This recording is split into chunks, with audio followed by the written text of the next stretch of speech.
So, to get started today, where we left off on Monday is I had said, all right, we did the as-is valuation of CAT at 75.34, and then I said our next step would be to create the sort of bull case, the bear case, and a target, right? And so then where do we fall along, sorry, and then the current stock price, and then where do we fall along that continuum to create a target stock price, right? So it's not saying that the bull case, that number, whatever you came up with, would be the share price. It's not saying the bear case would be the share price, but think of it as a bracketed continuum, and you have a range, and where in that range do you feel comfortable that the stock is fairly valued, okay? And so what's important when you do this, and as I said, I can't tell you how critical a skill this is, and it requires practice, is to be able to articulate your rationale and your assumptions.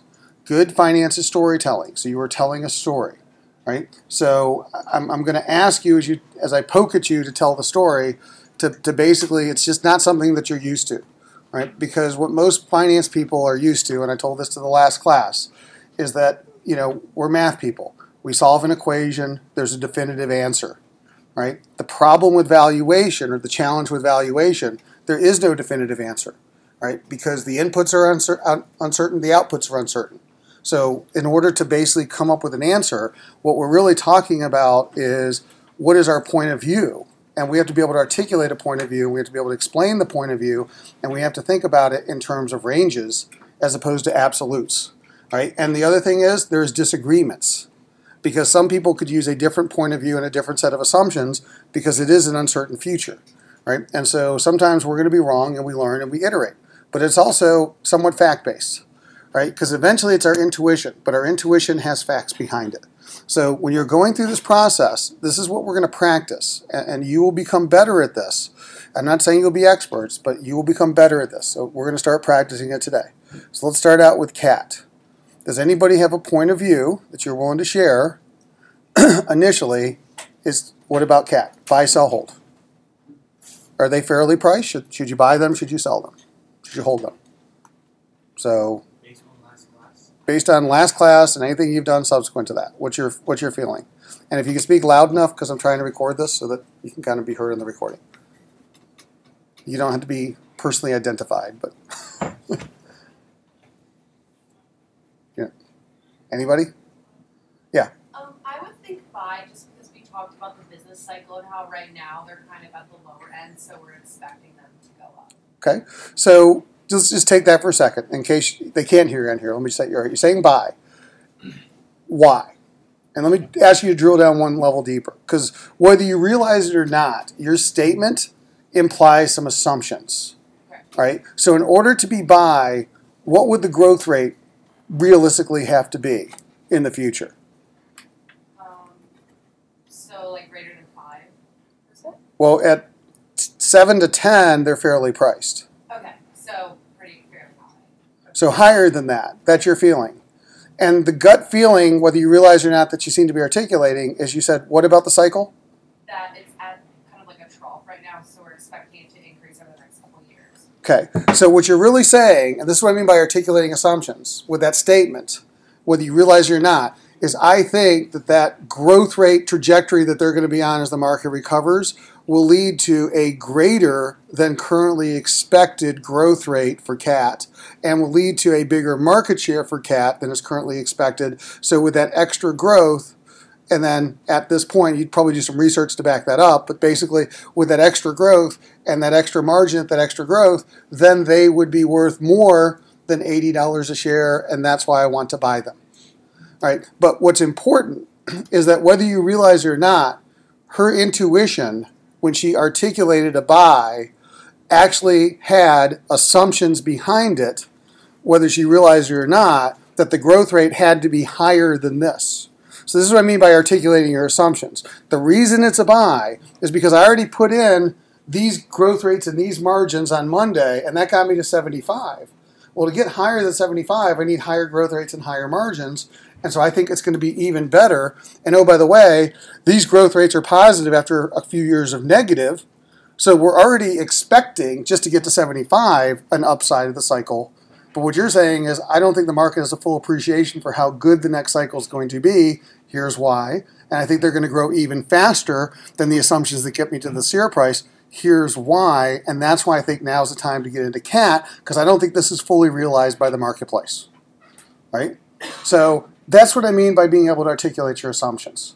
Right? Because when you tell that story, then I have a basis for why you did a buy, as opposed to, well, I kind of like them because they're in an upside. Well, guess what? They're already priced to be in an upside. Why do you like them with a higher upside than what the other people seem to be pricing? And by the way, there could be disagreements. Right? So it's not saying that we're right. But when I listen to you and I think through your assumptions, then it's do I agree with your assumptions, not do I agree with your price. Because it's more important for me to agree with your thought process. And if I understand that, then I'm going to attribute more credibility to what you say. Yeah. So now you have to make the assumptions to get to the market price, but then you have to make the assumptions for your target price. Exactly. And you got to tell me the difference. So the reason why I think CAT is valued today at this price is because I think these were the assumptions that were made. And I think that these assumptions were too conservative for the reasons that she just articulated. And that's why with the new assumptions, I think that they're worth more. And then when I hear buy, now I understand what the range is. And oh, by the way, I'm giving you a bull case, and I'm also giving you a bear case. And I can say, you know what? If I'm wrong, this is why I would be wrong, and this is what will happen if I'm wrong. All right, and I don't think I'm wrong, but I also want you to recognize that I thought about what the bad side could be as well as what the good side could be before I just gave you a one-sided opinion, because if nothing else, it helps reinforce that I've really thought this through, and I'm not just completely biased towards one opinion. Right? And honestly, we all don't have biases. But that's why you want to talk in terms of ranges. So the ranges really help reinforce your point. Because if I can't hold up the scrutiny of why the other side wouldn't be true, then do I really have a good story for why my assumption should be believed? Right? And so that's what I'm saying. Like valuation, the math is really easy. That's the harder part, but that's the more valuable part. That's why I showed you what Morgan Stanley does and what the other analysts do. Because when they do their assumptions, it's not just a math exercise. I don't need to pay these people what I pay them in order to just have them do a spreadsheet. Like I can hire a couple smart undergrads and they're perfectly fine at doing the spreadsheet and doing the valuation in 10 minutes, right? But have you thought about the economy? Have you thought about construction? Have you thought about politics? Have you thought about global markets? Have you thought about what's going on? Matter of fact, if you read the headlines, like there was this rumor, oh my God, sorry. Spilled water over my laptop. That can't be good for the laptop. Sorry, video people. Hope it don't short circuit. Yeah, if somebody happened to have one, that would be great. So, long story short, there's rumors out of China that, there could be a political crisis in China. Well, guess what? That could affect spending in China. And CAT would directly be affected by that in the next couple of years. So have we taken that into our calculus when we think about demand? Because it's a really major market for CAT. So when we think about the upside, does that defer the upside? You know what? We're in an election year. And right now, there's a lot of uncertainty in the election. And one of the things that's going to matter is whether or not Congress approves, thank you, whether or not Congress approves enough spending to support all the infrastructure investments that need to be made, which they make the infrastructure investment, CAT's going to really benefit. But if we're in this, everybody hates each other Congress and nobody wants to pass anything, well, guess what? It's going to delay some of the recovery of the construction spending that CAT might be getting in the U.S. And who wins the presidency could affect that. Who wins Congress could affect that. So all that calculus has been distilled. And by the way, nobody knows. You could have somebody who thinks, you know what? Hillary's going to win. Somebody else could think Bernie's going to win. Somebody else could think Trump's going to win. And if either of those three people win, whether you like it or not, it's going to have an effect on policy that could eventually affect CAT because they have different points of view on where spending priorities are going to be. So I'm just saying, not that that's going to be dominating our entire conversation, but one of the things that you'd end up doing when you actually present your data is the investors will tend to focus on what they think the most important things are. What are the most important assumptions that are going to drive the stock price? All right, and I don't think politics are the final assumption for CAT. I think it's probably other stuff. But can you identify what that important stuff is and articulate that? Yeah. Do you ever also get to a smaller picture, like the spread and stuff we talked about? Or like when would you get zero in that? Well, what I'm also saying is when you're having this conversation, you start getting very specific about data. And so therefore, this leads to this margin and this spread. Right? And by the way, the historical margins have been this. The historical spread has been this.